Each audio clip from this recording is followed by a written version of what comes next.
से सुनिएगा, इसको हृदय में उतार कर सुनिएगा। कई लोग कहते हैं गुरुजी शंकर भगवान पर गंगा जल चढ़ाएं तो शिव जी जल्दी प्रसन्न होते हैं, और इतना गंगा जल हमारे पास में नहीं है कि हम रोज शंकर भगवान को गंगा जल चढ़ाने के लिए जाएं।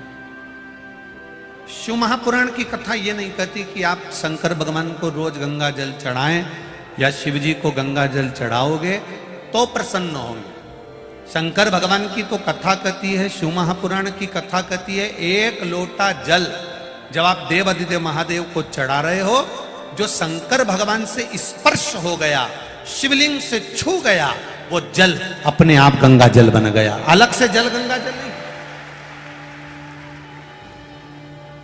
उसको छुआ और वो जल गंगा जल हो गया। छूते बस एक बात अपनी जिंदगी में उतार कर रखिए, जो भी आप देव अधिदेव महादेव को दें वो शुद्ध दें। शुद्ध से मतलब जैसा चावल आप खाते हो, शंकर जी को एक चावल का दाना चढ़ाओ तो वो चढ़ाना जो तुम खाते हो, सस्ता नहीं। तुम अच्छा खाते हो तो अच्छा चढ़ाओ, तुम सस्ता खाते हो सस्ता चढ़ाओ, तुम मीडियम खाते हो मीडियम चढ़ाओ। शंकर भगवान की कथा कभी नहीं कहती कि तुम शंकर जी को 1 किलो दूध चढ़ाओ कि 5 किलो दूध चढ़ाओ कि 1 कटोरी भरकर शहद चढ़ाओ कि 1 कटोरी भरकर घी चढ़ाओ कि 1 कटोरी भरकर शक्कर चढ़ाओ कि 1 कटोरी भरकर दही चढ़ाओ कि 1 कटोरी भरकर पंचामृत चढ़ाओ। ये शिव महापुराण की कथा कभी नहीं कहती। शिव महापुराण की कथा इतना जरूर कहती है, शंकर जी को घी भी चढ़ाना, एक उंगली में लगाकर भी आप चढ़ा रहे हो तो वो घी चढ़ाना जो तुम खाते हो, नकली घी या केमिकल का घी शिव जी को ना चढ़ाना। दूध चढ़ा रहे हो, शंकर जी को वो दूध समर्पित करो जिस गौ माता के दूध को आप पी रहे हो, गौ माता के दूध का आप पान कर रहे हो, उसमें से 1 चम्मच बराबर का भी दूध अगर शिव जी को चढ़ाओगे, शिव उसको स्वीकार करेगा। 1 लोटा भरकर पाउडर से बना हुआ, केमिकल से बना हुआ 1 बाल्टी दूध भी अगर शंकर जी को चढ़ा दोगे तो वो स्वीकार नहीं करेगा। 1 बूंद चढ़ाओ पर शुद्ध चढ़ाओ। शहद चढ़ा रहे हो, जरूरी नहीं कि कटोरी भरकर शहद चढ़ाना, 1 उंगली के पोर के बराबर कटोरी में से पोंछ कर चढ़ा दो, पर जो शुद्ध है, केमिकल का नहीं, नकली नहीं, जरा सा भी अगर चढ़ा रहे हो तो शिव को चढ़ाइए। दही भी कोई केमिकल का बाजार से खरीद कर नहीं, तुम्हारे पास हो तो चढ़ाओ। शंकर भगवान को कोई केमिकल की वस्तु, कोई नकली वस्तु, कोई बेकार चीज शंकर के शिवलिंग पर मत चढ़ाओ। क्यों? हम भगवान शंकर के शिवलिंग पर, तुम भी अगर कोई पाउडर लगाती हो तो कंपनी का लगाती हो, अच्छा लगाती हो, कोई क्रीम भी लगाती हो तो कंपनी का लगाती हो, अच्छी लगाती हो, तो भगवान को हम नकली कैसे दे दें? बाजार का हल्का शिव जी को कैसे दे दें? हम ये नहीं कहते कि कटोरी भरकर चढ़ाना, हम ये नहीं कहते कि लोटा भर के चढ़ाना। इस व्यासपीठ से आज तक कथा करते करते इतने साल हो गए, कभी इस व्यासपीठ से ये नहीं कहा कि तुम लोटा भरकर दूध चढ़ाओ या लोटा भरकर दही चढ़ाओ या लोटा भरकर शहद चढ़ाओ या लोटा भरकर घी चढ़ाओ। बोला कभी?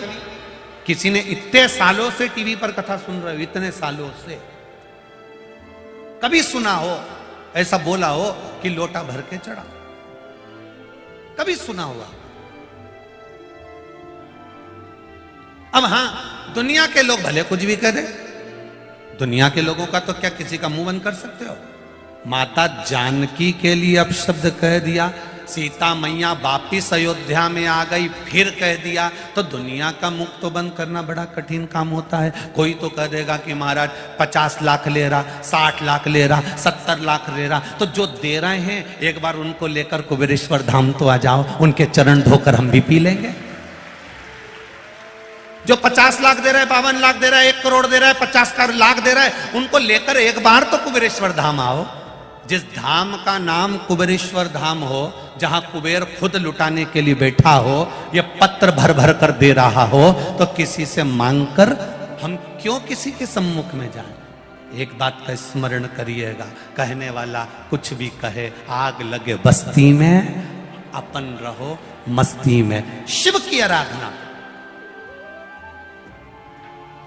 एक बार कोई मिल जाए तुमको जिसने कहा कि साहब इन्होंने इतना लाख, 50 लाख, 60 लाख, 70 लाख, उसको लेकर जरूर आना, उसका पूजन करेंगे और पूरी मीडिया के सामने ऑनलाइन उससे जरूर खिलवाएंगे कि कौन सी जगह, किस जगह भैया कि तूने 55 लाख, 60 लाख, 70 लाख, 1 करोड़, 2 करोड़ कुछ दिया हो तो जरूर बताना, क्योंकि हम भी तो सुने कि। श्री शिवाय नमस्तुभ्यम। दोस्तों, स्वागत है आपका हमारे इस YouTube चैनल कुबेरेश्वर महादेव सीहोर वाले।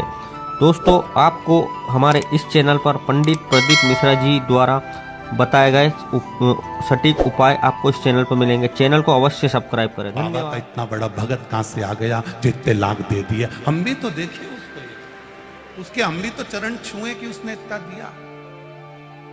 उसका तो गुणगान पूरे देश में होना चाहिए जिसने इतना दिया। फिर छुप कर क्यों दे रहा भैया? तेरा तो नाम पूरे विश्व में होना चाहिए कि तूने इतना दिया। पूरे विश्व में लोग जरा सा सोना चढ़ाते हैं तिरुपति में जाकर तो उनका नाम अखबारों में छप जाता है, तो तुझे तो फिर अखबारों में छपवाना चाहिए कि मैंने लाखों रुपए दिए, प्रूफ के साथ। भजन में मन लगाओ। कभी इस व्यासपीठ से नहीं कहा कि 1 लोटा भर के दूध चढ़ाना, 1 लोटा भर के दही चढ़ाना, 1 लोटा भर के शहद चढ़ाना, 1 लोटा भर के घी चढ़ाना। शंकर भगवान के शिवलिंग पर जो चढ़ाना, 1 बूंद के बराबर भी चढ़ाना, तो केमिकल वाला नहीं, नकली नहीं। जैसा तुम खाते हो वैसा चढ़ाना, जैसे तुम रहते हो वैसा रहना। फूल भी नहीं है, चावल का दाना चढ़ाना। इस व्यासपीठ से बार बार कहा, कुछ भी नहीं है, जल भी नहीं है, तो उसके मंदिर को बस प्रणाम कर लेना। ये भी नहीं बन सके तो उसके दरवाजे के सामने से मुस्कुरा कर निकल जाना, तो दुख काट देता। और उसके दरवाजे के सामने से मुस्कुरा कर भी नहीं जा सकते तो उसके शिखर का दर्शन कर लेना। शिखर दर्शनम सर्व पाप नाशनम, उतने में भी वो कल्याण कर देता है। केवल उसका दीदार, केवल उसका दर्शन, केवल उसका आनंद हमारे जीवन को सुख देगा, आनंद देगा। कल कोई कह रहा था गुरुजी, कोई टीवी पर महाराज जी बोल रहे थे कि नारी को शिवलिंग नहीं छूना चाहिए, या ऐसा नहीं करना चाहिए वैसा। हम कहते हैं जिसने शिव महापुराण कभी पढ़ा नहीं, जिसने शंकर के तत्व को नहीं जाना, गीता प्रेस गोरखपुर की शिव महापुराण की किताब लेकर आइए, पुस्तक लेकर आइए, उसके विद्धेश्वर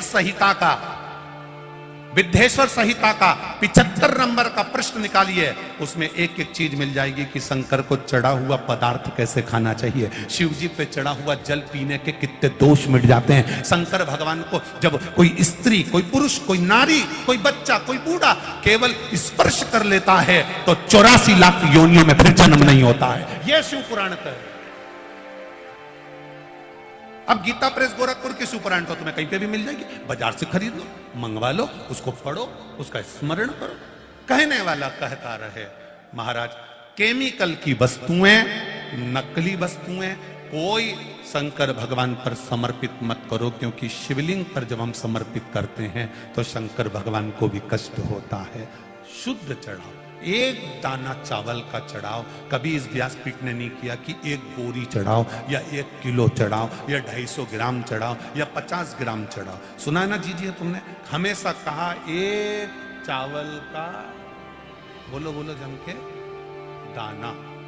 और बेलपत्री भी क्या कहा कि जो शंकर पे चढ़ी हो वो ही धो के चढ़ा। नहीं है ना तुम्हारे पास, कोई बात नहीं। माता के गर्भ से जब जन्म लिया था तो कौन सी तुम कोई चीज लेकर आए थे? ये 2 हाथ थे, शीश था, मुख था, नेत्र थे, नासिका, श्रवण शक्ति, पांव, सब जो परमात्मा ने तुमको दिया है। बस मेरे भोलेनाथ कहते हैं, जो मैंने तुझे दिया है तू मुझे दे दे और कुछ मत दे, मैं तेरा हो जाऊं। जो मैंने तुझे दिया है, मुख दिया भजन कर, नेत्र दिए दर्शन कर, कान दिए श्रवण कर, शीश दिया मस्तक झुका ले, चरण दिया जहां शिव पुराण की कथा हो और कोटेश्वर जैसा धाम हो वहां दौड़ कर चले जाना, दर्शन कर कर। चरण दिए, हाथ दिए, दान करने के, भजन करने के, कीर्तन करने के, सेवा करने के। मंदिर जाओ, झाड़ू लगाओ, पोछा लगाओ, झाड़ू पोछा। अरे कितना पुण्य। घर की बहू, घर की सास, घर की ननंद, घर में रहने वाली जो भी नारी हो, शिव महापुराण की कथा कहती है नारी पुरुष का आधा हिस्सा है। तो शिव पुराण कहती है कि नारी भी किसी गुरु से कम नहीं होती है, वो मार्ग बताने वाली है। किसी किसी को बुरा लग सकता है इस बात से कि गुरुजी ने नारी को गुरु कहा। हाँ, क्यों नहीं हो सकता। एक मां जब अपने बच्चे को ज्ञान देने के लिए आती है, छत्रपति शिवाजी की माता जीजाबाई ने कह दिया छत्रपति शिवाजी से, शिवाजी ये सामने बना हुआ किला मुझे उस किले दे रहा है, उसके पास सेना है, किले को मैं अपना नहीं बना सकता। अगर सुन शिवाजी तो सोच मैं इस किले पर चढ़ाई करूंगी। इतना सुनना था, छत्रपति शिवाजी तुरंत अपने कुछ सैनिकों को साथ लेकर चढ़ाई कर दी है। हजारों की संख्या और शिवाजी के पास थोड़ी सी संख्या, तो भी मां अपने बेटे को जब ज्ञान देती है तो ऐसे कई किलों का राजा बना देती है। वो शिवाजी, छत्रपति शिवाजी। एक मां अपने बच्चे को जब ज्ञान देती है साधारण नहीं रखती। एक पत्नी अपने पति को ज्ञान देती है तो सती अनसुईया बन जाती है, सावित्री बन जाती है, अपने पति के प्राण वापस लेकर आ जाती है। एक बहन अपने भाई के लिए तत्पर होकर अपने भाई के लिए यमुना बनकर यम को भी साध लेती है। एक बुआ जिसको लोग ये होली मानकर जलाते हैं, ये होली नहीं है भाई, ये हिरण्यकशिपु की बहन का नाम था डूंडा। क्या नाम था? जम के बोलो जरा। डूंडा। इसलिए आज भी होली में मोटे मोटे लकड़ी के ढूंढ जलाए जाते हैं, डूंडा जलाए जाते हैं। ढूंढ ये क्या बुरी थी? अगर होली, अगर ये हिरण्यकशिपु की बहन डूंडा बुरी थी तो फिर होली की पूजन काहे के लिए करते हो? किस लिए करते हो? डूंडा बुरी नहीं थी। इसके पास में एक चादर थी, ब्रह्मा जी ने दी थी। चादर ओढ़ कर बैठेगी, तू बच जाएगी, जिसको जलाना है वो जल जाएगा।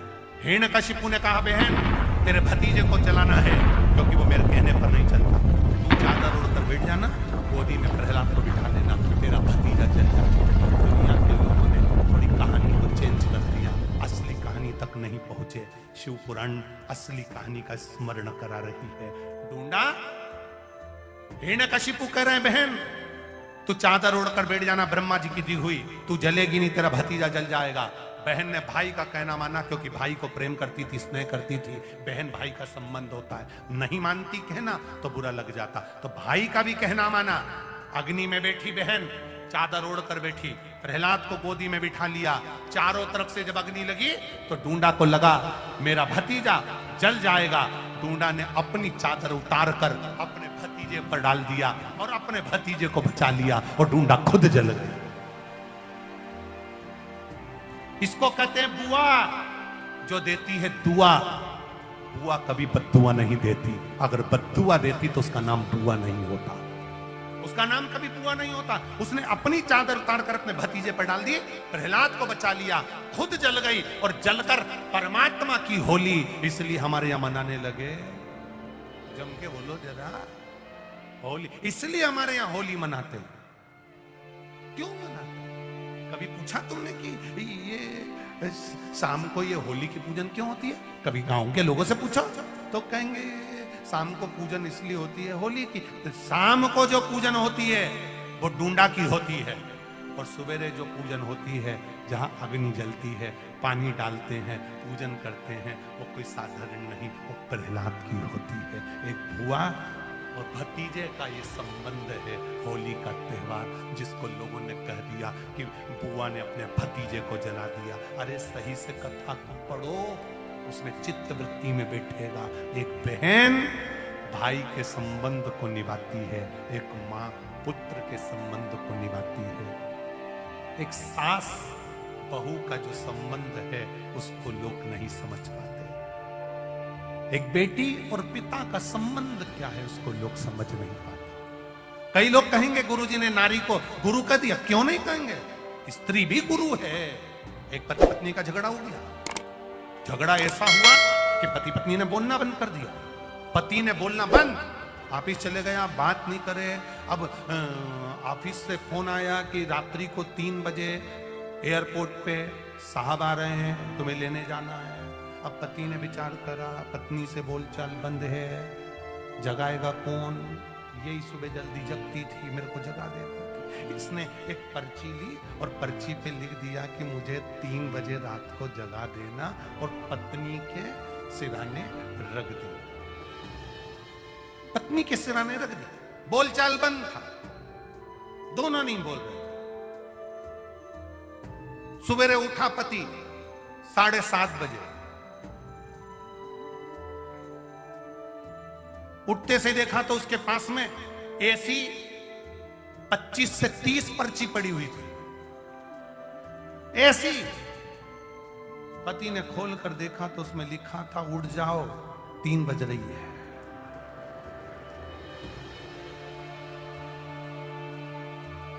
तुम भी नहीं बोले, हम भी नहीं बोले।